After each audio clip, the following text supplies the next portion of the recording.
Hello and welcome to Star Wars Connection. My name is Lee, and today I'm here with Mary. Hello, everyone. Hello, Mary. Hello, Lee.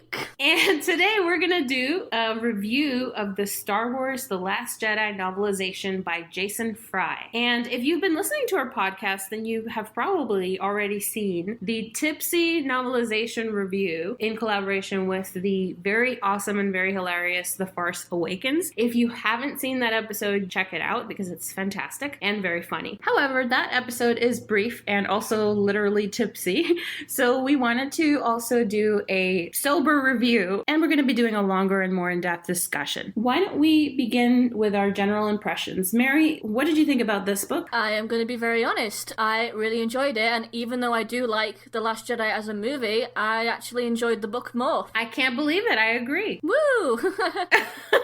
Because I am, as you have probably figured out by now, I am the designated hater among our group. I actually did not enjoy The Last Jedi movie very much at all, well, except for the Reylo bits. But I actually really enjoyed the book. I thought it was great. I'll also say it's a much better written story of a movie than The Force Awakens was by Alan Dean Foster. No offense to him, but yeah. I agree with you once more. I actually really like Jason Fry's writing style. I feel like it's more approachable. It flowed more. He really made you care about characters, but really get into their heads. I thought Alan Dean Foster's interpretation of The Force Awakens felt really, really clunky. I mean, can you remember that famous Kylo Ren monologue speech? I don't think that was really part of his character. It kind of made him feel like what they wanted for the original Jedi killer who wasn't Han and Leia's son. Right. But here it felt like it was the actual characters on screen that were in the novel. Well, for the most part. We'll get it to more in the review, but I really enjoyed Finn and Rose's characters a lot more in the book. I love them in the movie too, but I really enjoyed the book's description of them and getting into their heads. But I thought I didn't really enjoy, well, I did enjoy, but I really thought the Kylo Ren and Rey characters and scenes were a lot better in the movie. Well, yeah, I mean, because Adam Driver and Daisy Ridley aren't in the book.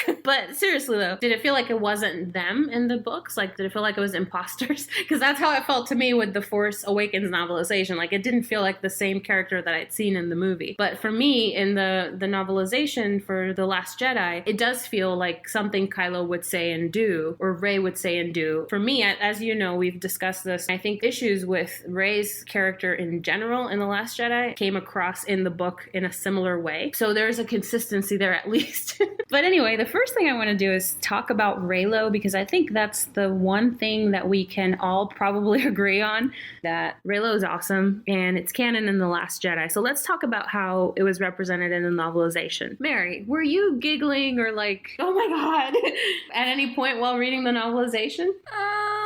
Not really. I don't know whether that makes me a bad fan. I mean, I found it funny that, but I got it in the movie how flustered Rey was when she saw him shirtless, and she's like, do you have a cowl or something you can cover up? And Kylo kind of just says, well, he doesn't say anything, but he's just I think there was a description of his expression where he kind of wasn't impressed, and I found that funny. And she's like, why did you hate your father? Give me an honest answer. And he says, I will when you give me an honest question. And I don't know, I just liked that little back and forth banter. But for the most part, I just sat back and enjoyed the Reylo-ness of it. I was disappointed that there was no hip grab or thigh grab. I know! What were they thinking? What were they thinking? I know Jason Fry himself apologized for that in a tweet. To be fair to him, he probably didn't know how much of thing it would become. How could you not know, Jason Fry? What was that? Also, Mary, I have to completely disagree with you. How can you say that you didn't get the tingles when you were reading the Kylo and Rey-ness of their interactions? You know what I mean? Probably because I already got them in the film. And honestly, watching it in the film, because I'm so emotionally involved now, watching it in the movie and reading it in the book generates the same feeling for me. I mean, I love their relationship, but I'm also very, very happy, after 2 years of being abused or just, ridiculed or not even taken seriously by most of the general Star Wars fandom, to watch the Reylo scenes and to read it in the novelization as well. It's just so vindicating. So yeah. There's one line which I did really enjoy in the book where Rey comes out of the mirror cave all devastated that she didn't get to see her parents, and she thinks, I need the one person who understands how lonely I am. Okay, that made me squee a little bit, because yes, it is Kylo. It shows the connection that these two lonely souls have, which I love. So yeah. Well, that's very beautiful. One thing I wanted to say that really impressed me about the novelization as far as Reylo was how much care was put into the writing in most of their key scenes. I think that some of the best prose is actually the Reylo bits, and the descriptiveness is awesome. They really put a lot of effort, I think, into conveying, that there's an intense attraction and chemistry between these two people, and a lot of really nice details, like, he looked at her like this and she felt that and all this stuff. It's really great. Certainly in the movie, it came across, that there's a chemistry between them. The characters are written in such a way that this is present. It's not just something that the actors are doing. It's written that way. I mean, it's supposed to be that way. And that's something I think a lot of people really responded positively to. Most people that I have seen giving feedback, like talking about The Last Jedi, mentioned the Kyln Rey Dynamic as one of their favorite aspects of the movie, and that's certainly true for me. And it's chemistry. It's an energy between people, a vibe, and kind of being on the same wavelength. It's really hard to translate that into words, but I think there were certain scenes in the novelization where that came through really nicely. My favorite Reylo scene in the novelization is actually that moment on Ahch-To where she confronts him on killing Han and being a snake, and he basically acknowledges that he's a monster. So they're having a very important conversation, but underneath that there's another layer, which is that they really are curious about each other. They're obviously attracted to one another. So I really like that. I'm gonna read part of it. He came within a meter or two of Rey, and she wondered what would happen if she refused to move and they intersected. Would she find herself in his mind again and have to endure his presence in hers? Could they actually touch across a galaxy? Goodness. How many times have we said that Reylo is reverse Amidala? And you can't get more Anakin and Padme than across the stars. So I just love that wording. Just to gush a little bit more on the writing, there's, I think, a lot of finesse in the way that some of these passages are written, some more than others. Some I find very lacking. This scene is like really, they took their time. And the scene is obviously coded to be romantic. The descriptiveness of the writing is just awesome. I mean, his gaze is hungry and intense initially, but later on, it's actually conflicted and tortured and sad. It's like Mr. Rochester, hello Heathcliff, all of these Byronic heroes, and that's something that we've talked quite a bit about, the way Kylo Ren is coded. Rey is a little bit fearful, but she's also intrigued and curious. She can't tear her eyes away from his, like the way it describes that their eyes are locked. And when he comes closer to her, she flinches and she wants to draw away from him, but then she doesn't. And then a few minutes later, she's actually wondering if it's possible, like what would happen if we could actually touch,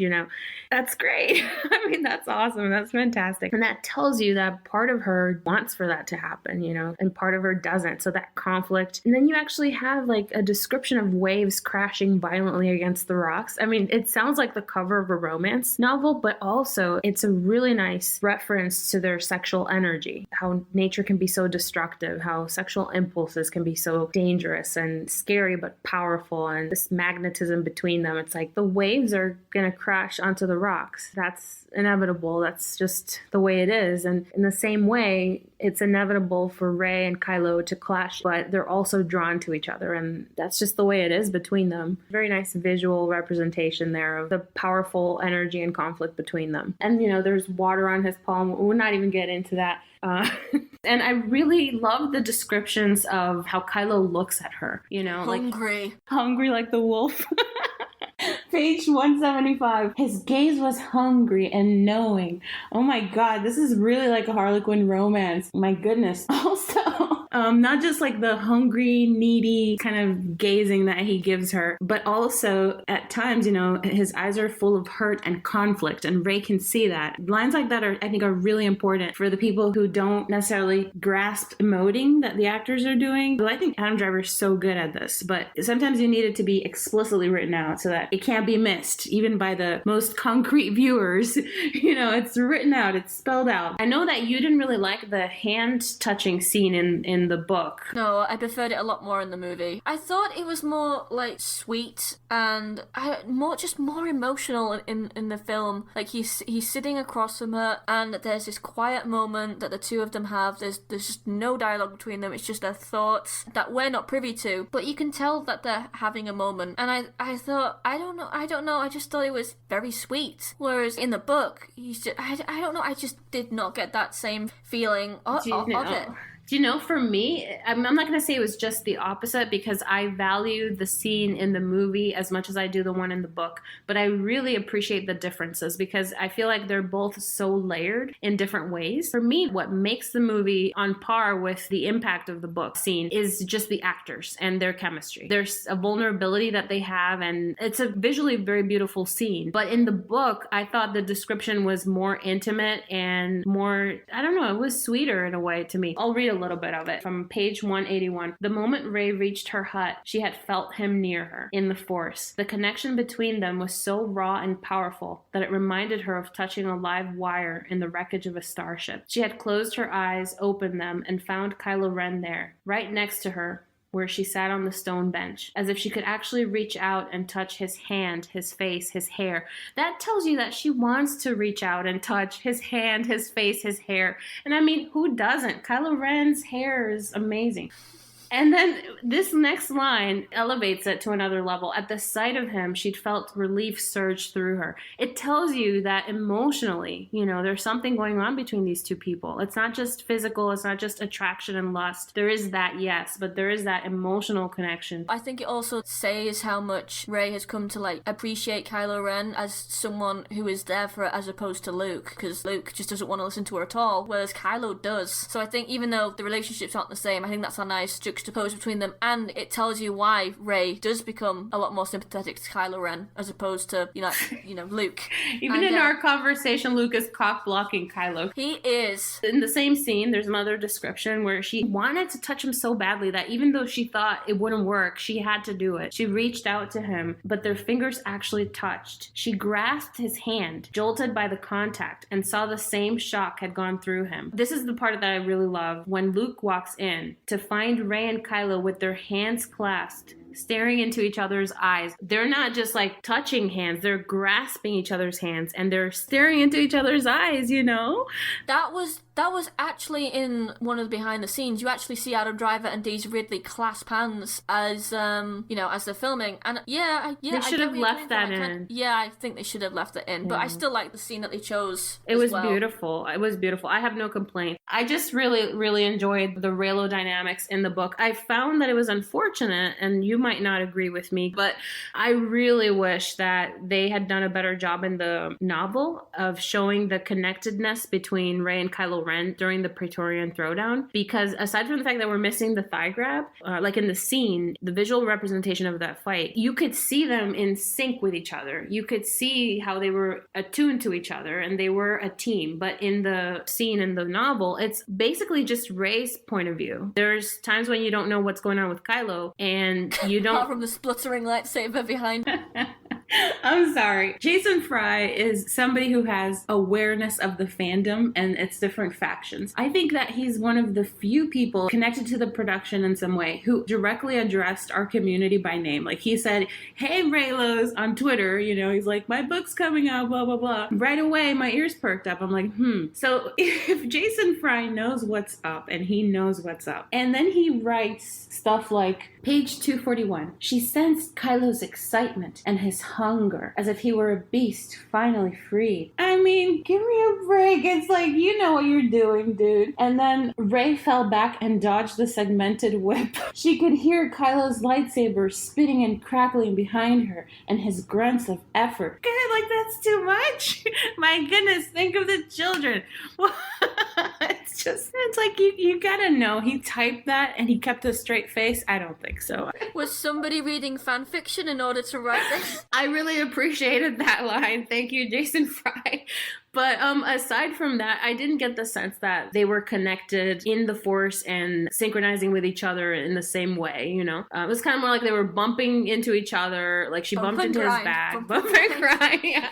But I don't know. I thought that scene was done better in the movie. You know what, Lee? I agree with you. I do. I liked it a lot better in the movie. I did not enjoy reading about Kylo Ren as much as I did watching him in the movie. It's the same with Rey. I enjoyed their characters a lot more in the film than I did in the book. And I think one of the things Jason Fry said, he kind of like left their characters after the whole throne room scene. And I can see why he did that. He said that's for information for in 9, but I don't know what it was. I mean, one thing I did like about was the fact that during the scene where Rey sees Kylo shirtless, she basically confirms what we've all said. She said that she got what she learned from Kylo's mind after that whole kind of connection in the interrogation scene. But when he says, your parents threw you away like garbage, she panics and thinks, how did he know? I liked the fact that you could see that, you know, a lot more than in the movie, she's denying that her parents actually abandoned her. It's really tragic, but yeah, she just lived in this bubble her whole life and she's scared of facing the truth about her parents. That's one aspect I really enjoyed. One thing that I didn't enjoy, and I know a lot of people did,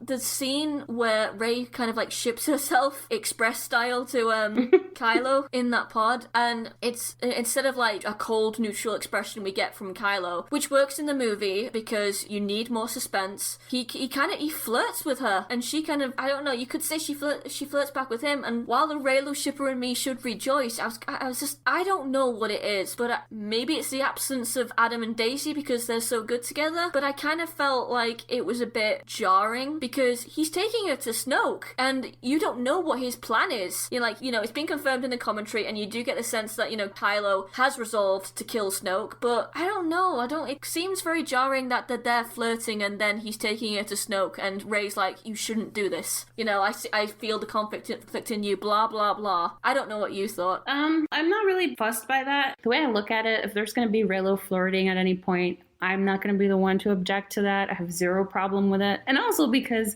haters gonna hate. Because I think I really like Rey in The Force Awakens. I thought it was a nice beginning and introduction to a character. But I was hoping, and I thought it was necessary for her to be deepened in The Last Jedi. Unfortunately, I think that she actually regressed. And their approach to her character just made her come off as a superficial person. Somebody, what's the word I'm thinking of? Fickle. A fickle person with very intense emotions that are actually very superficial and very changing. So I can see that there are problems with Rey's characterization in the novel as compared to the movie. But, you know, with Rey, there are bigger problems at hand. It's more of the character building is flimsy. You know, I guess that's a bigger problem to me in my mind. And it's no different in the novel than it is in the movie. When it comes to the elevator scene, I see the differences in tone that you're pointing out. It's definitely a different approach on the entire exchange. I love the banter between Rey and Kylo. They're flirting and it feels more fun and playful. The tension that was present in the movie is not just like a sexy tension, but it's also like Rey's in danger. You can tell that she's disappointed when she sees Kylo and his face is blank. She was expecting a different welcoming from him. So I like that. But I also like that in the novelization, you get to see him smiling at her, you know, and they're trying to like one up each other. It's like, it's what I want to see between them. So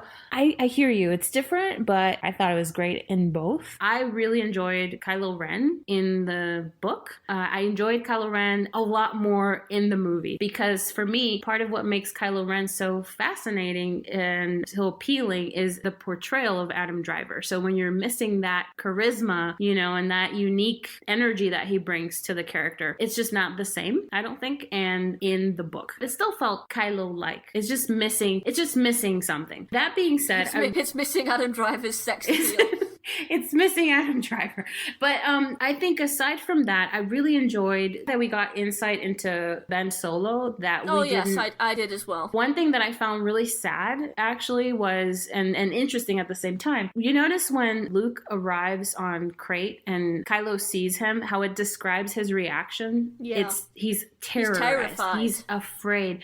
I thought that was so sad, you know? He's afraid, the mighty Kylo Ren. He's afraid of his uncle Luke. I was going to say, as in comparison, I also got that in the movie as well. There's just a little hint of it. It's when he collapses in the chair, like after they stop firing, and you can see he's traumatized by it, and he kind of like goes into a slight breakdown. You know, I don't know what to do. I'm having a bit of a panic attack here. That's what I thought as well. But yeah, you're right. In the book, it's even more tragic that, you know, he's terrified of his uncle, and of course you've got Hooks in the background, you know, looking for ways to exploit that. And then the other thing is that I feel like there's an interesting regression that happens with Ben Solo in that moment. He doesn't come across as a powerful young man. He comes across as a scared child. You can see chibi, you know, like Kylo Ren in fan drawings, where they have like the little supreme leader that can fit in Rey's pocket. That's how you see him in that scene, when he's like demanding, you know, he's howling more, like shoot him again, shoot that man with every cannon. And then when he collapses, like you said, there's that vulnerability. And then when they say to him, supreme leader, they're trying to let him know that Luke survived all of that. Kylo, for a moment, doesn't want to look, because it's like, if I don't look at it, it's not real, you know? There's actually magical thinking is actually a normal part of childhood. I think it's Piaget. It's probably like around 7. I think it stops around age 7. So Kylo, we're seeing this man just regress into like a helpless child in many ways, and throwing tantrums. So I found that somewhat comical, but also sad. If I like put my hands over my eyes, they can't see me. It's very sad, and it speaks to me about some trauma and emotional neglect, and like feeling like a lost boy very much, and not being able to process that pain and verbalize it, and just turning to anger. And then when he comes down to face Luke, you know, he's like a petulant toddler, you know, that's like, you tell him take your nap and he's like, no. Like, that's Kylo with Luke when he's like, I'm sorry about what happens. Like, I bet you are. I'm sure you are. Yeah, it's just kind of endearing, but sad and kind of heartbreaking too at the same time, that this is really a broken person who needs love, and he needs a second chance, and I don't think anybody's willing to give him that. At least going by what the novelization shows. That's another one of my complaints about it, is that I don't like how callous Rey was towards Kylo when she looks at him without compassion. And yeah, I didn't like that. That was unnecessary, unless they're trying to like throw off the scent, you know, that make it seem like she doesn't care about him anymore. Rey is like the wind, you know. It's like, I blow this way and I blow that way. I have no rhyme or reason to why I do things, and I don't feel anything. It's not good. She should be called Gale of Wind, and not Ray of Sunshine. So she, in the book, she's missing the charm of Daisy Ridley that makes Rey more interesting. I'll say this, in the movie, you know, you could tell she was like pretty annoyed that, you know, he didn't come with her. You know, you're sleeping in the doghouse kind of thing. That's the impression I got from the film. Yeah. You know, and I think her expression is angry, but it's also kind of neutral. And I think that it's that way because, you know, we are gonna find out, and it's also why I think Rey was kind of like shoved aside a bit in during the Battle of Crate. We are going to find out her true feelings at the beginning of 9. Okay, and I hope so. That's what I think, and I think, you know, it is going to be like, she's going to realize that she was, you know, that she also had a part to play. She's going to realize that she was a bit of a hypocrite because she said, and even it kind of like says that in the book as well. Luke failed because he thought his choice was made for him. Rey's mistake was believing that, you know, Kylo was ready to come over to their side, and of course he wasn't. In the movie, that is kind of not shown at all, but I think it's not shown at all because it'll come up in episode 9. Yeah. Rey will realize what a mistake she's made, and I think it'll be central to her character. But again, her expression in the movie is more neutral, as I said, because again, she's angry with him, but I think once she's cooled down, she'll start to realize her flaws in what happened. Yeah, definitely, I agree with you. In her final scene with Kylo in the movie, I think she actually looked disappointed and kind of pissed. It wasn't contempt or lack of mercy or like disinterest or permanently cutting off anything. So one thing that I didn't like about the novel was that moment when she has her Force epiphany after she wakes up and Kylo's there vulnerable and she actually considers killing him. Does that make any sense? Oh no, it doesn't make any sense. It's not consistent with what we've seen of them so far or what was seen in the movie. And I believe that the throne room scene where they split Anakin's lightsaber was very lacking in the novelization as compared to the movie. And I think it's because of the actors did such a terrific job with like they're emoting in a way that leaves no room for doubt that these are two people who have come to care for each other. other, and that it's hard to be in this position. They fought back to back, they're on the same team and they are reaching out to each other, but then they're forced again to be pitted against each other, and neither would want to be in that position. That did not come across in the novelization, in my opinion, and so you're missing a layer there that is important. And in the movie, realistically, I don't think they could have shown Rey thinking, I'm going to kill Kylo now after all that,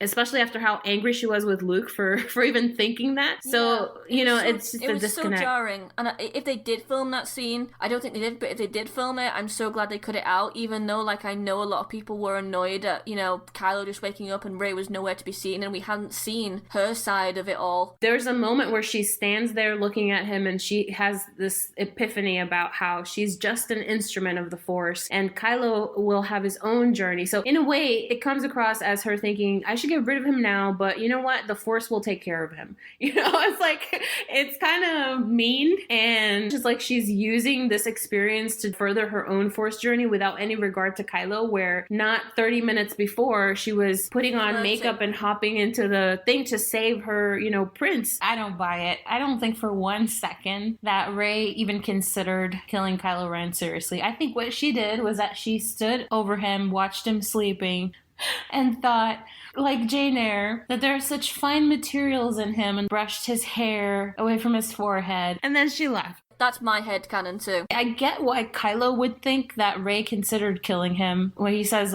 oh, she could have killed me and she didn't. Kylo would think that because that's what people do. People, when you trust them, then you wake up and you find them standing over you with their lightsaber drawn, like Uncle Luke, right? Speaking of Reylo, if you think about it, both Kylo and Rey have a moment of realization where they each acknowledge that the other cares for them. So what Kylo realizes that Rey cares about him, Rey realizes that Kylo cares. It's stated explicitly in the novel, and there's a scene where Kylo realizes that the fact that he's still living and breathing means that Rey cares about him in some way. No kidding. That's what it took for him to actually have the thought in his mind, wow, she actually does care about me. And of course he can't handle that thought that he would be good enough to be cared for, so he immediately thinks, well, that's foolish sentimentality and it's going to be her destruction. And then he, twirls his mustache and cackles like the villain that he is. Ridiculous. And then Rey has a similar moment where she realizes that Kylo's churning emotions are as much about her as they are about himself. So it's kind of they're each realizing that, there's something there. And I think that's really important. And I think we'll see more of that later in 9. They could have deepened that connection more now, and they chose not to. I think personally, I have a theory about why they're doing that. I don't think it hurts the chances of Reylo. I think on the contrary, it's again because they're trying to preserve that mystery, that will they, won't they thing that they're angling for, where they're giving you all these mixed messages. Just you wait, listeners. That will be the most part of the marketing of episode 9. That's what they're going to aim for. Guarantee it. I hope so. Why don't we circle back and talk a little bit about the book versus the movie? I have to say, for me, and by the way, I'm trying to devise a method so that I can speak my mind without really pissing people off who love the Last Jedi movie, because I'm a hater. I'm a legit hater of the movie, and haters gonna hate, but at the same time, I don't want people to endure my commentary. So maybe I can, when I edit the video, maybe I can insert a Serenity Now Mr. Costanza from Seinfeld picture or something, so that you can mute me while that picture is on screen or something like that. So with that being said, for me, it was a very beneficial and healing experience to read this novel because it provided foundation. It provided depth in terms of the characters and the story itself. It provided a lot of glue that I feel was missing from the movie itself. In the movie, we see a bunch of actions, but personally, I don't understand where they're coming from. I don't understand the motivations of these people. For me, if you have a movie made up of grand moments back to back, you need these breather moments, you need some build up to things to make the actions more credible and more meaningful, something that people can connect with emotionally. Otherwise, the risk is that the grand moments without proper build up and context can come out looking kind of gimmicky and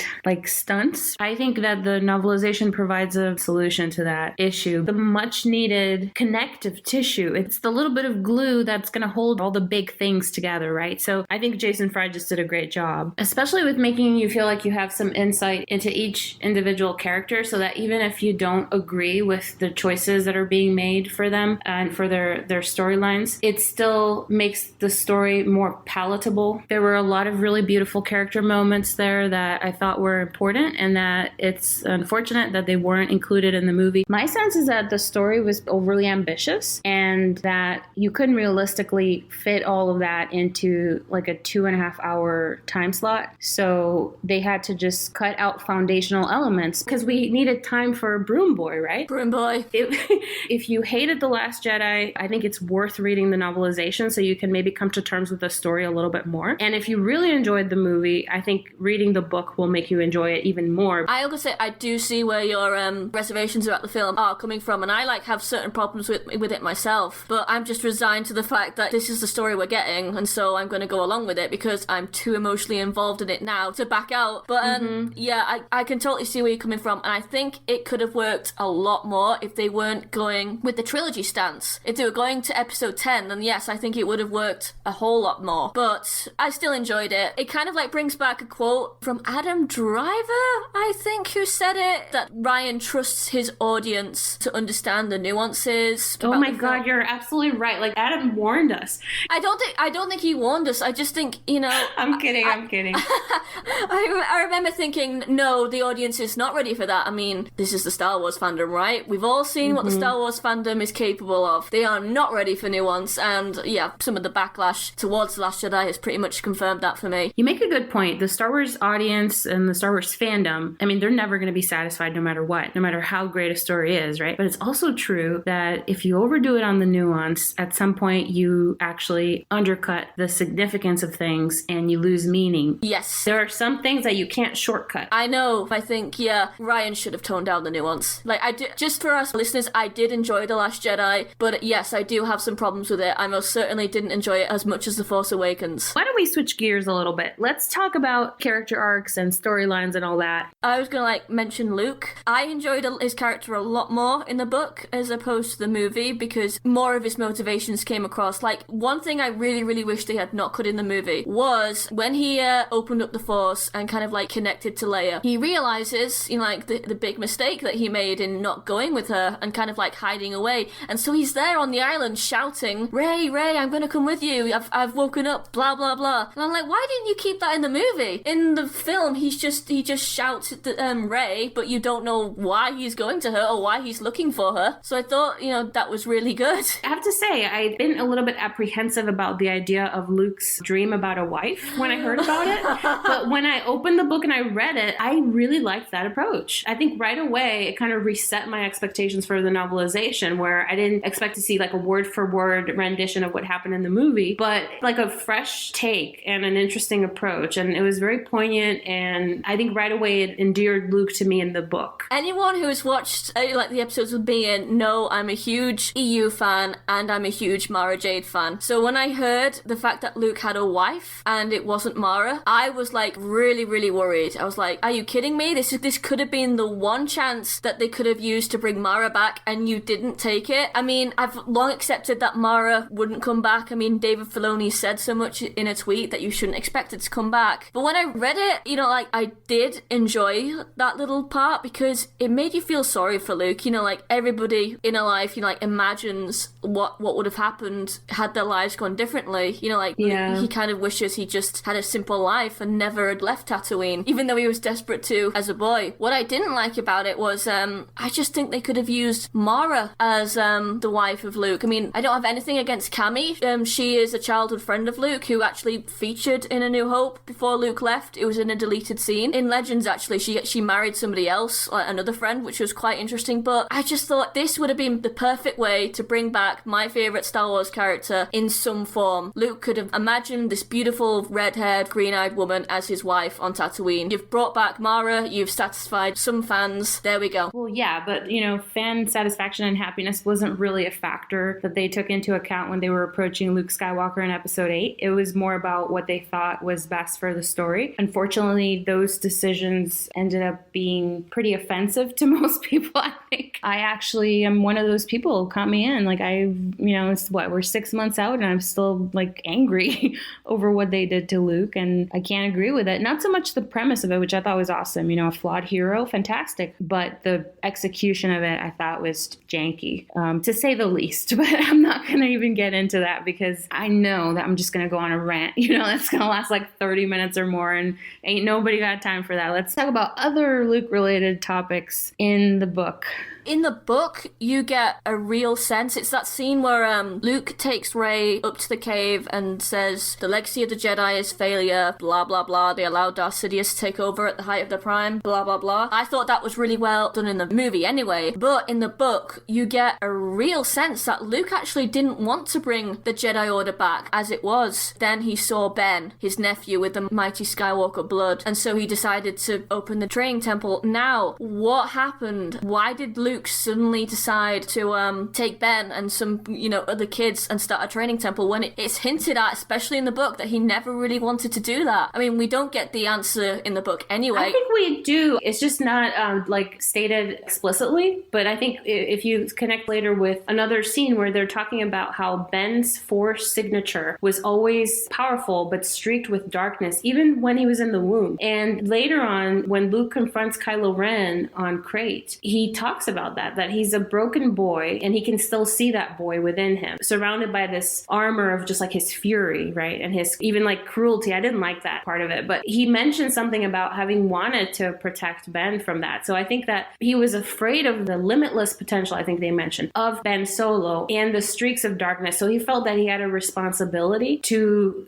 shape Ben and guide him in the right direction to prevent him from being, fall to the dark side. And he failed miserably. If that's true, that's kind of like hints at another parallel with Anakin. Absolutely. Oh, yeah. Anakin didn't want Padme to die. He saw in his visions that she would die, and so he did everything in his power to stop it. But of course, Greek tragedy and all that, because he tried to stop it, it actually happened. Exactly. It is the self-fulfilling prophecy. He feared Ben falling to the dark side, so he decided to step in, but his involvement actually pushed Ben more to the dark side than before. Mm-hmm. It also is a nice parallel with Anakin in the sense that Luke was fearing that Kylo Ren would become the next Anakin, and he in fact did, and in many ways, like we've discussed before, he has actually gone one step above and beyond Anakin by finally overthrowing his master, so he has fulfilled that dark potential. Becoming king of the galaxy. So everybody's worst nightmare has come true. But again, it's not just Luke that, because of fearing what Kylo Ren can become, the way he decides to approach that and try to resolve that actually pushes Ben more to the dark side. With Kylo Ren's thought process about his parents, where he thinks, how they rejected him. He felt abandoned by them. And he knew that they feared him. They were afraid of what he would become. And that only served to alienate them more from each other and create a bigger gap between him and Leia. I think Leia would have been the only person who could really protect him from the dark side. And he felt like she feared him. So I think that aspect of it was well done. Yeah, I'm wondering how much of a role Snoke played in it. I know with Snoke's death, I'm wondering whether we'll get that answer in episode 9, because if Force Ghost Luke doesn't come back, then I'll eat my cat. Luke's character, yes, I really enjoyed Luke's character. I like the fact that, that whole third lesson, which was deleted in the movie, but it's in the book. Mm-hmm. I think one of the reasons why they cut it was because it was too long. Rey, she's young and hot-blooded, and, Luke says, the old Jedi, says you shouldn't feel fear and anger, and she's like, screw that, these people are in danger. But I like that, because the thing about, Rey and Kylo is that they are two halves of the same coin. Darkness with a bit of light and light with a bit of darkness. That, coupled with Luke explaining about, how the Jedi failed, I think really, really kind of puts it into the fact that Rey or Kylo, or kind of hints towards the fact that maybe there will be a new generation of Jedi, but it'll be very, very different to the old one, where they will, the grey Jedi, essentially, where they use both light and dark. I really like that Luke explicitly said that the old Jedi discouraged attachment. but he did not endorse that. He turned away from that idea. He stayed close to his family. I really like that. He also did that in the EU as well, but it's a different story. But yeah, you know, I'm with you on that scene. I like that part of it, but my goodness, could I have done without that Luke and Rey dancing scene? It's like, why? It's so out of nowhere. It doesn't make sense. Like, she was pissed at him for making her look stupid and scaring her. And then he shows up and a second later, they're like, dancing? What? And it's a mating party, you know? He made a sex joke about the nuns. Basically, how they're gonna, you know, loot and plunder in a different sense.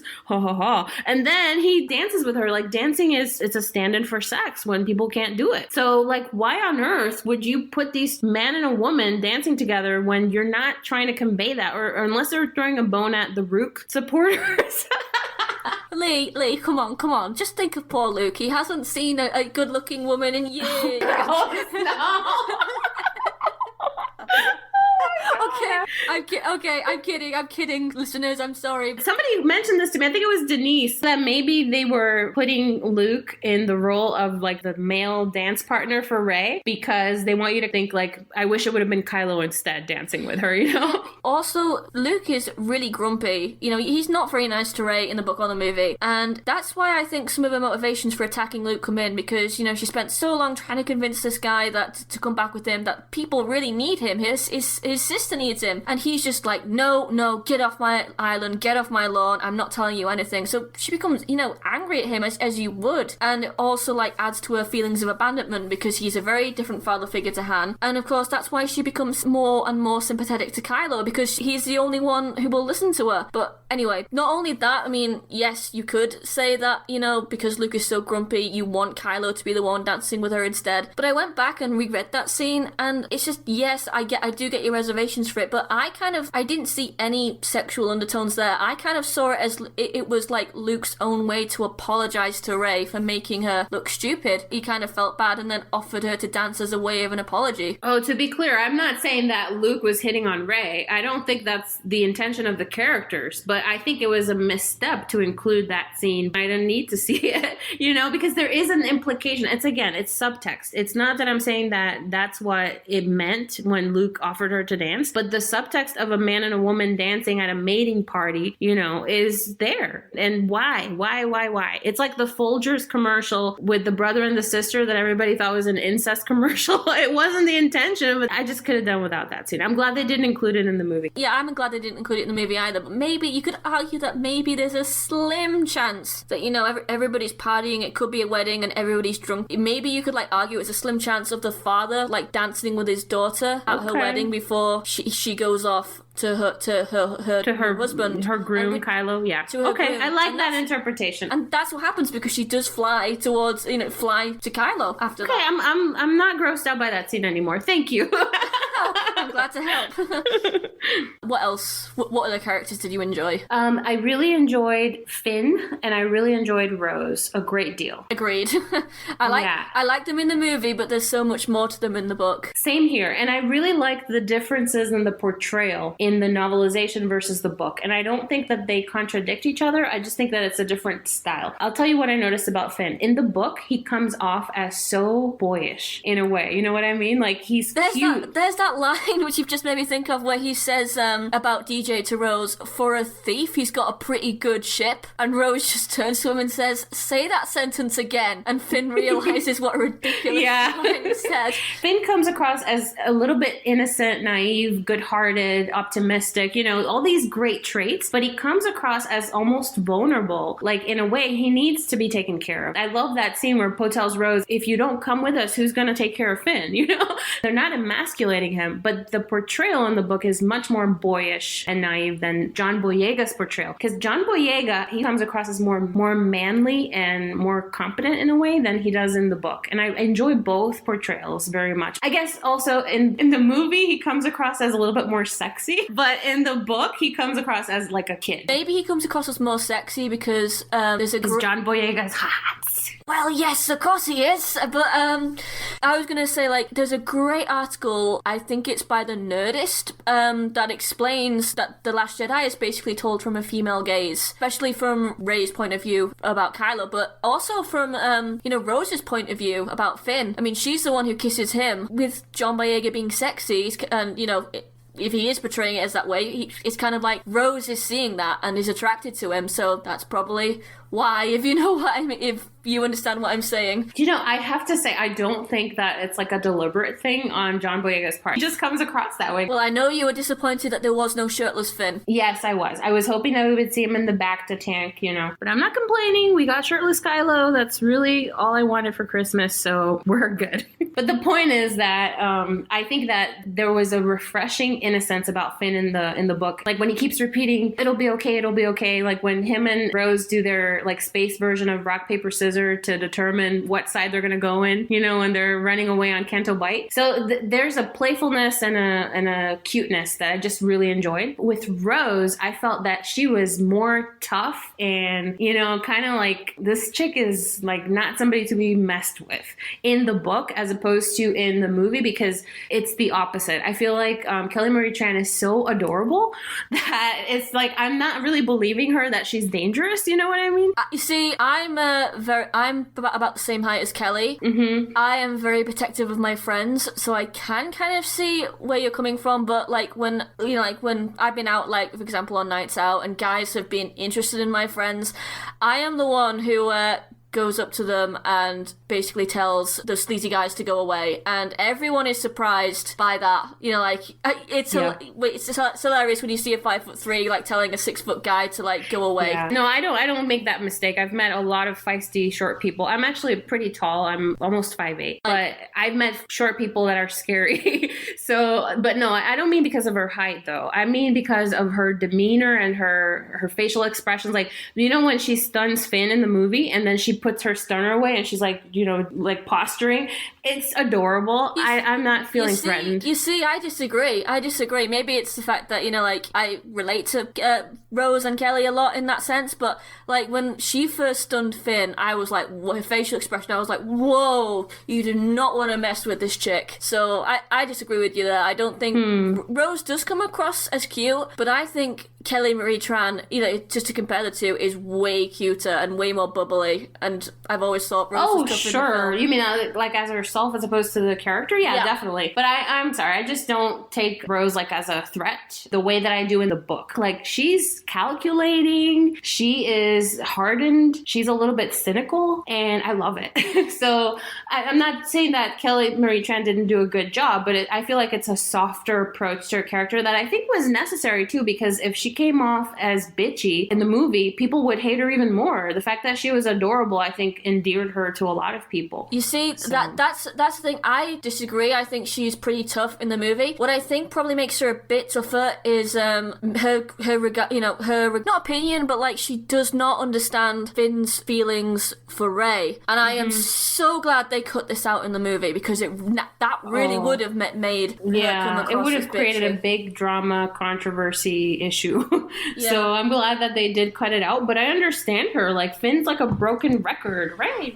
Yeah, I know. I mean, what I did like that they left it in the book, because you can see the thoughts of the character. You would not be able to see that in the movie, so they kept it. They would have just saying, oh, she's just jealous, she just wants Finn, blah blah blah blah blah. And I'm also glad that they didn't put that in, because it perhaps would have made people think, oh, there's a Finn, Rey and Rose love triangle in the next one. And also because we have so little female friendships apart from like Leia and Holdo in the general Star Wars films. I really want them to become friends in the next movie. So I think they will, even in the book. I think because remember that Rey saved Rose. That is how I want them to meet in episode 9. I want Rose to go, oh my god, thank you for saving me. Well, I really, really liked their interactions. I love their little scenes, their breather moments, their banter. I just thought it was adorable. I really enjoyed Finn and Rose more in the book than I did in the movie, and I enjoyed them in the movie anyway. I just hated that awful kiss. But even in the book, it was better. It was set up nicely, I thought. You see, that's the thing. I think a lot of people, they are used to the male gaze. This is what that Nerdist article said. They are used to the male gaze, so they're used to seeing. Sorry, I don't mean to say that, you're used to this. Sorry about that. But people, are used to seeing romances told from a male perspective. So I think with Rose, because it's from her perspective, a lot of the romance. And then she kisses Finn. Because people aren't used to that, they're suddenly saying, oh my goodness, it's, you know, blah, blah, blah, blah, blah. It's not well developed. She shouldn't have done that. Well, I have to disagree with you there. I mean, I would love it if Rey kissed Kylo. Like, that would make me keel over. I'm so ready for that. I don't mind that she initiated the kiss. I thought that was awesome. And furthermore, I've been a supporter of women grabbing dudes and kissing them ever since I saw Saoirse do it to Mad Mardigan back in the 80s when I was a little kid. So don't tell me that I'm not ready to see a chick kissing a dude. That's not my issue at all. The issue is that in the movie, I didn't think that kiss was set up well. It came out of nowhere. It was awkward. I actually didn't mind it in the book. I still thought it was a little bit too much to put in there, but it felt, you know, I understood it because of scenes that had taken place between them, like what I was talking about earlier, the breather, glue, connective tissue scenes that aren't like action scenes, but that are just as important to make actions convincing. This was exactly what I meant before. Going back to the kiss, I just thought it was just bad. It was like awkward, and his reaction was like the worst part of it because he didn't react at all.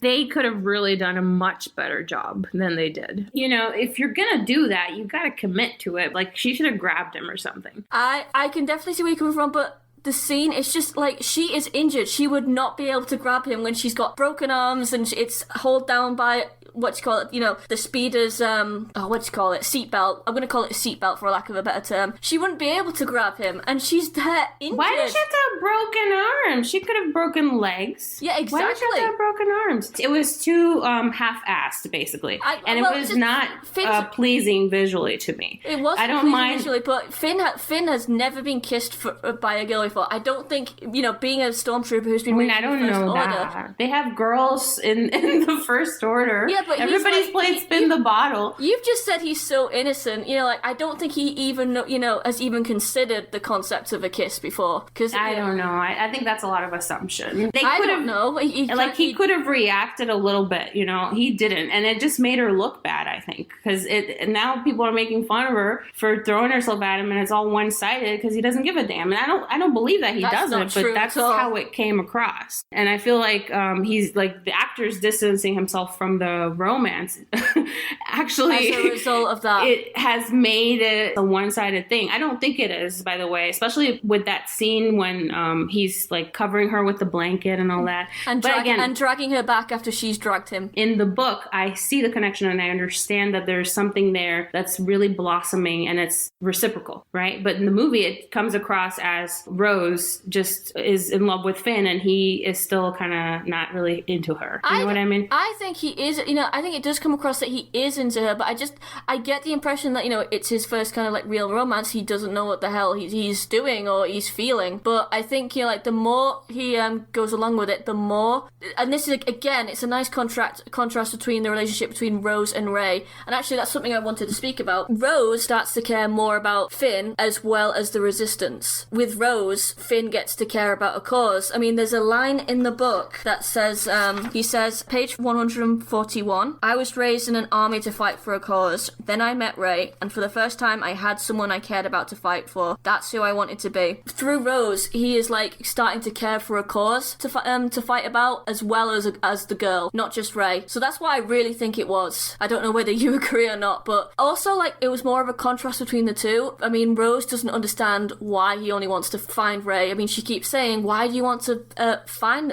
this girl? Because she thinks that because she says she doesn't understand why Finn can't fight for a cause because the Resistance is the only thing not the only thing she knows, but it's the only thing she wants to fight for. Now when she meets him, she also wants to fight with him. But Finn starts to realize that, he can't just fight for one girl. He has to fight for the whole cause and the galaxy. I hope I'm getting it across here, but there we go. Yeah, I think I understand what you're saying. I really like the contrast. I feel like Finn and Rose are on opposite sides of the same spectrum in the sense that they're extremes, right? When they start out and then they meet in the middle. It's a little bit Reylo-ish in that way. Yes. Because with Finn, he's coming from a place of not caring about anything but one person. And with Rose, she's going from the extreme of, she lost the person that she most cared about, so she only cares about the cause now. And she doesn't understand how Finn can care about one person at the expense of this bigger meaning. You have just said what I was trying to say for the past 5 minutes.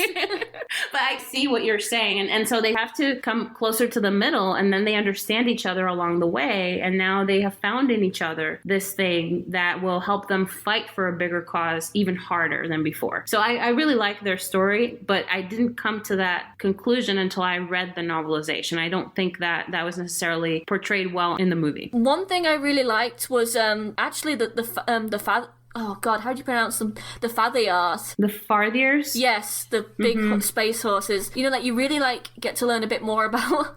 It's going to sound so cheesy, but I really liked how the one that they ride in the movie is kind of, like, has a name. They call it the matriarch. And I don't know, I just found that really, really sweet. I mean, she both in the book and in the movie, she has more personality than BroomBoi. Oh, sure. You know what? One thing that I didn't like in the movie and I didn't like in the book is this whole, like, political commentary, like, criticism of, like, rich people suck, so let's break all their shit. Anarchist approach where Rose is, like, getting this great pleasure out of ruining everything, and it just, that's not, I don't like it in Star Wars. I was gonna say, I can see where you're coming from, definitely. Rose kind of seems a bit preachy. What bothered me about it is that it didn't feel like it was necessarily Rose's convictions. I felt to me like the creative team behind the movie were using the character so they could push their own narrative and their agenda. Yeah. And I don't like that. So I've heard a lot of... I agree. I kind of agree. Yeah. I kind of thought it was a bit of a commentary on, you know, governments of the West who sell weapons to like countries who then sell the weapons on to terrorists. But again, you know, like, it was too in your face. Yeah. Like, yeah. You know, I hear people say, and so many articles came out saying, oh, Star Wars has always been political because it was, you know, devised as a protest against the Vietnam War. And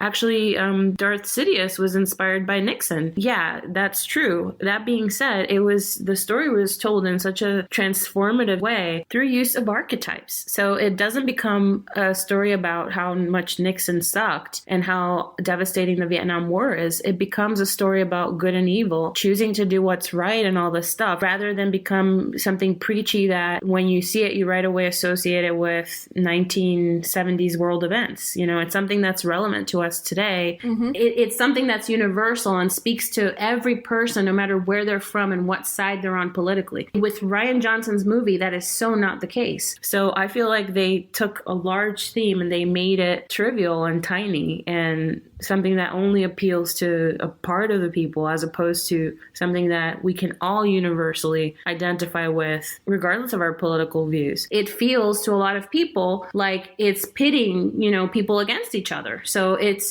just not good. It's not transcendental. The material that it's using to comment on, it feels very 2017 and it doesn't belong. So I don't like it. Feels very like, if you believe in capitalism, blah blah blah, you are bad automatically. Exactly. And I think that discourse has translated into the fandom too. Like, if you do this, you're bad. The movie is not bad. The fans are bad. You know, The Last Jedi is great. The fans that don't like it are the bad ones. Like, there's that discourse too. And I think that comes from how divisive the movie is. So I don't know. That's one of the issues that I had with Rose's characterization. And it's not really Rose herself. It's more the approach of the creative team. But what's really sad about it is this backlash has gone on to Rose, her relationship with Finn, and Kelly Marie Tran. Like, some of the stuff people have said about Kelly Marie Tran is terrible. That's really, and I feel really bad for her because she's like one of the, aside from, it shouldn't happen to anybody, but she's like a fan, you know, she's a Star Wars fan, and she seems like such a great person, and she was so like enthusiastic and excited about this opportunity, and now to get exposed to this unfair backlash, you know, and to get called names, it's just really awful. It's the ugly side of you know, humans. The same thing with like all the hate that Rian Johnson's getting like on social media. I don't understand that. I can't agree with that. You know, I've said it like 5 times already in many different ways. I don't like what he did. But at the same time, he's a human being. So like to make it like personal and attack him personally, send him death threats, like that doesn't make any sense. That's crazy. I don't know why people are like that. It's just scary, actually. I will say one more thing, you know, whatever your political, doesn't matter what your political agendas are, but that, this is what, we saw from the movie. And also, I hope Kyln Rey doesn't go down the Jake Lloyd route. Oh my god, no. I don't think, I mean, do you mean like what? Like legal issues? No. Well, let's hope not. But what, Jake Lloyd just got picked. And Hayden Christensen too. Like, they got picked. I see. I'm no, sorry. No, I see what you mean. Like, being hated on and becoming the new Jar Jar kind of thing. Yeah, well, people are already saying that she's still the worst character since Jar Jar. And I'm like, are you for real? She is nowhere near the level of badness of Jar Jar Binks. And, it's just, the Attack of the Clones, yes, they were kind of responsible for Hayden's, dwindling career. Like, he never really worked again after Star Wars. But also, like, the hatred from the fans that both him and Jake Lloyd received, they did not deserve that. And I'm wondering if that did contribute to it in some fact. So no, I don't want the same thing to happen to Kyln Rey because she does not deserve it, and she's a great actress, and I hope she goes far. Yeah, I hope not. I mean, I don't think so. But I actually really enjoyed Kyln Rey portrayal. One of the things that I did enjoy about the movie was her, even though I didn't like what they did with her character. But anyway. Can I just say one more thing about Finn and Rose? One of the things that I really found again, it didn't come across in the movie at all, was Finn as a leader. There's one part where, they get their uniforms on in Snoke's Destroyer, and, Rose is worried about, being caught because she doesn't think, she's doing a good job as an officer. But then she sees Finn, and she remarks that he looked like a model officer, striding through the commons like he owned it. He practically radiated aloof confidence. Yeah, and I love that she saw that in him. And not only that, but there's only one movie left. I don't know how they're going to add it in, but that description, coupled with the original deleted scene where Phasma shoots those stormtroopers, it's really, it really hinted that, he could become the leader of the Stormtrooper Rebellion. And I do not know whether they will have room to do that. I fear they won't. I'm hoping for that. I really, really loved the speech that Finn gave, where he realized that there's a bigger cause, where he turns away from his Rey focus and focuses instead on, this is a cause worth fighting for. There's a moment where he's comparing himself to DJ, and he's realizing that he's developed, it's kind of like Finn's moral compass makes its appearance, and he finally understands that there are things that are worth fighting for even if you die. And even if you are alive and well, if you run away, it's not going to be worth it. Okay, so somebody now needs to do a parody of Finn singing Something Worth Fighting For from Milan. Make it happen. So then that scene where he's giving this speech to kind of motivate people, and he's saying to them, let's go out and do this. It's worth fighting for it. We have to fight. And then Rose is like, her eyes are filled with tears, and she's like, wow, you said the magic word. You said we. And there's that, it's a beautiful moment. It's corny, but it's important because I could see why she planted one on him. And it's an important exploration of their dynamic that was missing from the movie. So I really love that about the novelization. I can see where they come from, but I got that sense, because at different mediums, the movie is visual, the book is words. I got that from, Rose smiling at Finn. Now, there's a little scene where I think he says, people believe in Leia, they'll come, and she gives this big smile to him. I got that from Kelly's portrayal of that.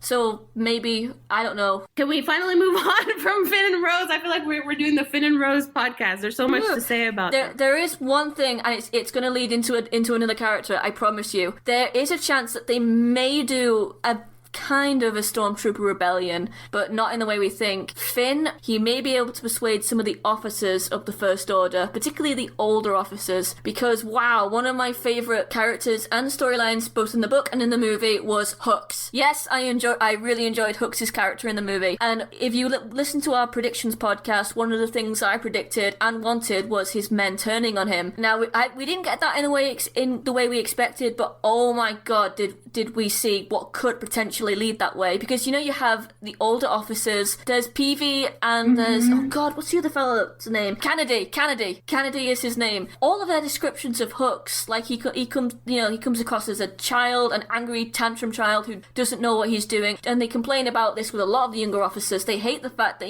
they just young and hot-blooded, and they don't take into account strategic movements or what could happen, and you can see it as well over the course in the movie and in the book that Peavy peevy, becomes, kind of like really irritated with Hux. Like he realizes even before Hux does, I think, that, Holdo was going to like slam into the finalizer. And with Kennedy, it's kind of like, oh, but we should have scrambled fighters out 5 minutes ago instead of like showing off our big cannons. Kennedy was like one of my favorite characters of the whole movie. He was only on for like, like a minute, but I really enjoyed him. He was so competent, like if he were in charge, the First Order would be much scarier, I think. But with Hux, everybody is kind of winking at each other and noting that he's just a posturer, and he's just not a bright military mind. No, he is not. He's just a bootlicker, but he's dangerous. And that's one thing I really enjoyed about Hux's portrayal in the novelization. I was talking about it before, how I didn't see Hux as a credible threat to Kylo Ren in 9 because of the portrayal by Domhnall Gleeson. I thought it... Donal Gleeson. I didn't see him as a credible threat because he was more of like a clown. I'm definitely not throwing shade at Donal, whose name I can now pronounce correctly. No, I actually really love the actor. He's always going to be Bill Weasley to me. I find him to be like super talented. I think that the direction that he was given was probably to like make the character comic relief. And I was kind of not really into that because I really liked Hux. It was such a tonal shift from The Force Awakens. So yeah, but whatever. I really like that in the novelization it comes across that Hux is really conniving, and he's sucking up to Kylo, but he's always kind of thinking of ways to exploit his weaknesses, taking note of Kylo's reactions to things, and you just know that there's going to be some trouble there later on. I also really like that Kylo is aware that Hux is a threat, and he's thinking like, I'd rather not have him here, but this is where he should be because that way I can keep an eye on him. If I leave him out there plotting, then, I may not be Supreme Leader for very long. So I really like that dynamic between them. Oh my god, he's insane. Like, he's so arrogant. And like, what I really liked in the novelization was his thought process. Like, he stops himself from saying Grand Marshal Hux would have a good ring to it because, Snoke listens in through the cameras. And if he had said that, Snoke would probably have found him a credible threat. I mean, I'm just like... And then he says if he ever does become, like, Emperor of the Galaxy or whatever, he'd build 10 Starkiller bases. And I'm like, whoa, he's just insane. I mean, you get that in the movies anyway. Even in The Last Jedi, like, I mean, I liked Donal Gleeson's portrayal of the character despite the comedy, and I think one of the reasons why they went for the comedy is to underplay him. So, like, if he is the true bad guy of 9, when he will be revealed as a bad guy, I think it will take everyone by surprise by how nasty he can be. But, where am I going with this? You loved him. You really loved him. Yes, I do love him. But yes, that was what I was going. He, like, in The Last Jedi, you can tell he's just enjoying the Resistance suffering. And I'm just like, I know, like, a lot of people who hate Kylo Ren say that he's like Space Hitler. Dude, what is that? What is that?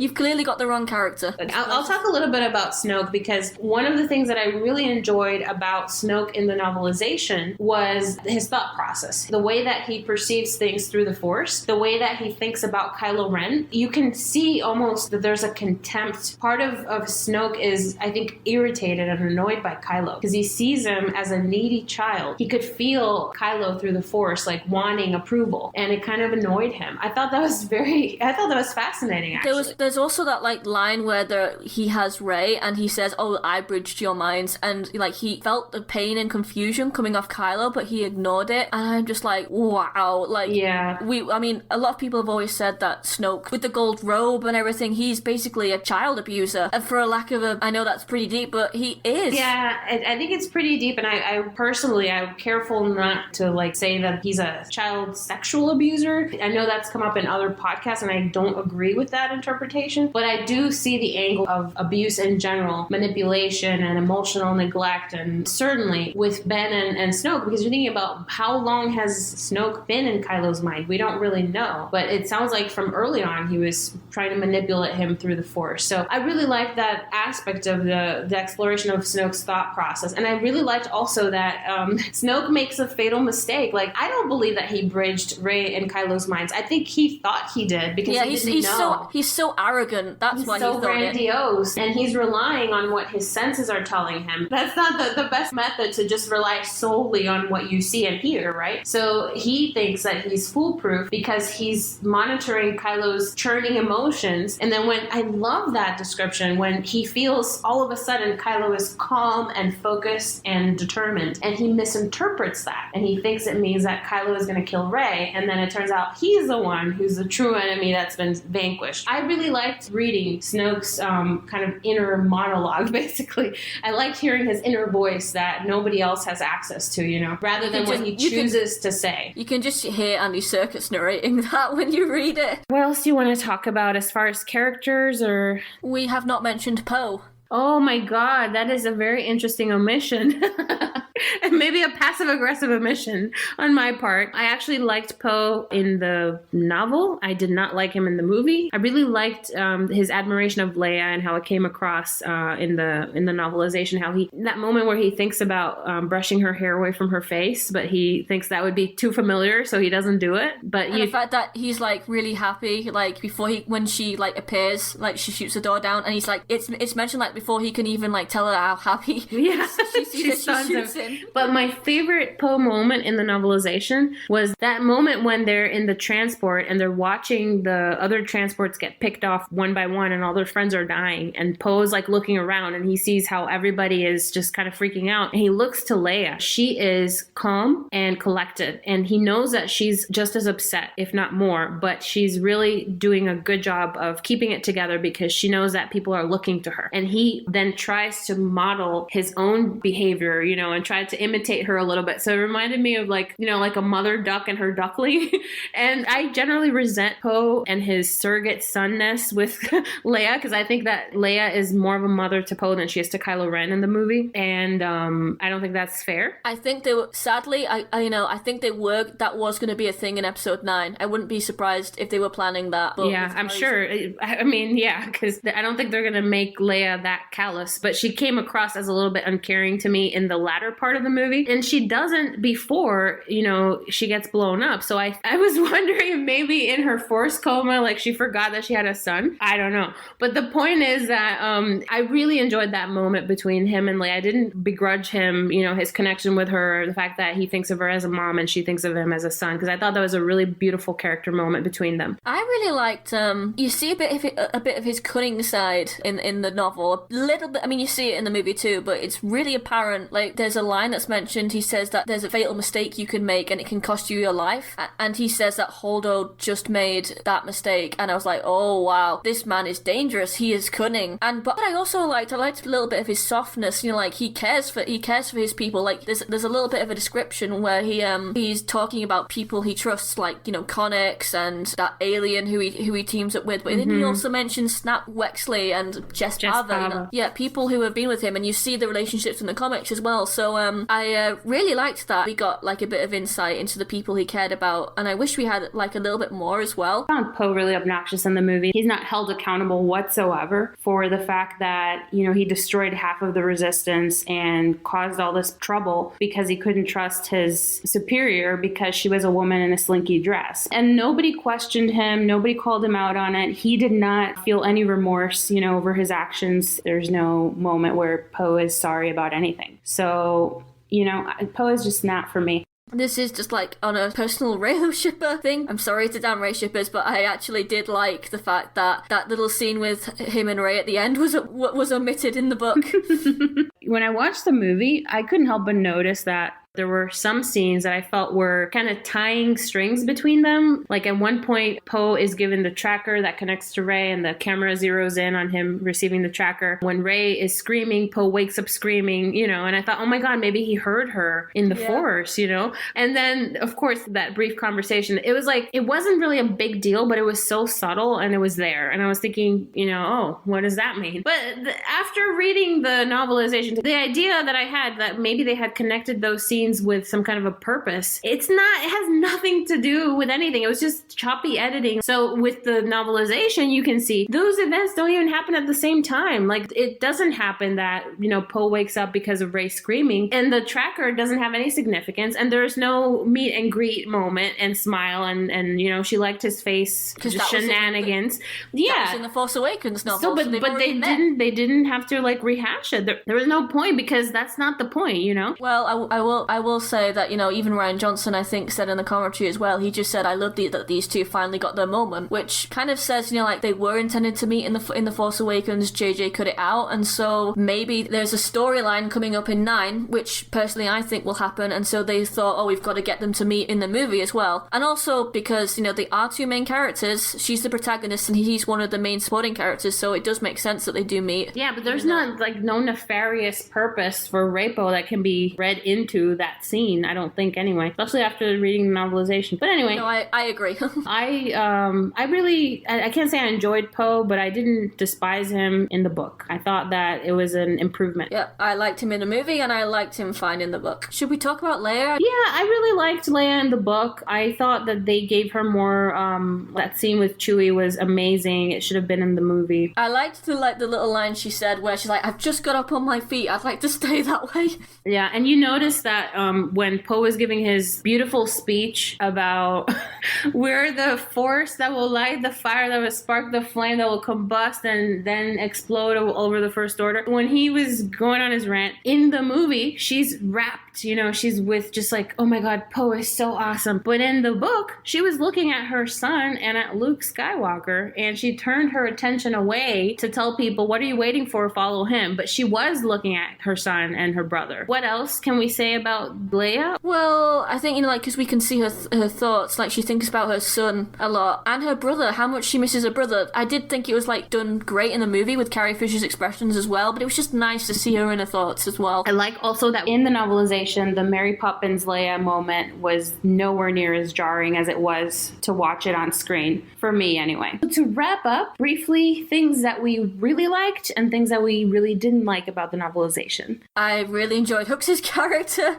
I'm not going to lie about that. I really enjoyed Luke's character. Also, just Finn and Rose's characters and story. I liked them in the movie, but you just get so much more out of it in the book. I enjoyed Rey's character. Kylo, yeah. But yeah, as you said, I think with Adam Driver, it kind of, I don't know. One thing that I didn't like about the book compared to the movie was that they changed the tone of some scenes in a way that wasn't really called for, especially pertaining to Kylo. I don't know if you noticed in the end of the novelization, when he walks into the abandoned shelter and he finds the dice, the description of him in that scene is completely different from what they did with Adam Driver in the movie. In the novelization, he's coming stomping around, and he's so angry that the stormtroopers kind of run away, don't want to be near him. In the movie version, right away, he's coming in and he makes a gesture with his hand for the stormtroopers and everybody to stay out of that room. He goes in by himself. He's not stomping around angry. He looks kind of sad. And then when he takes the dice, that sadness is kind of radiating off him. And that moment with Rey, that thing about, her eyes held no compassion,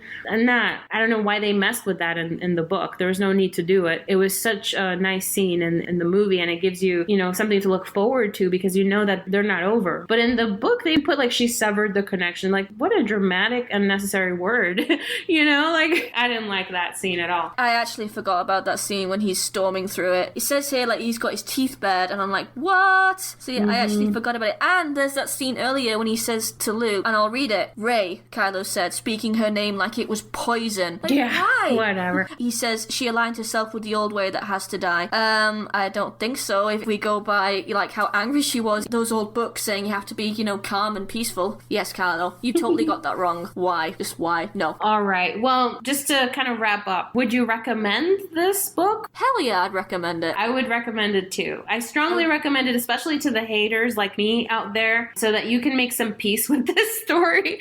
It's a really nice addition to what we saw in the movie. And also, I think, there's a lot of things where you think this might be setting up stuff for episode 9. You can take it with a grain of salt, but I think it is. But yeah, and it's a lot better than the Force Awakens novelization. Yeah, for sure. Although, our friends in the Tipsy Review pointed out, phrases like, he touched her anew. I mean, that's golden. All right, guys. Well, thank you so much for joining us today. We hope that you enjoyed our discussion, and you can always message us through our Gmail account, StarWarsConnection09@gmail.com. You can also leave some feedback for us in our YouTube page. You can write us on Twitter and Tumblr, and you can listen to our episode on Mixcloud. Until next time, may the Force be with you.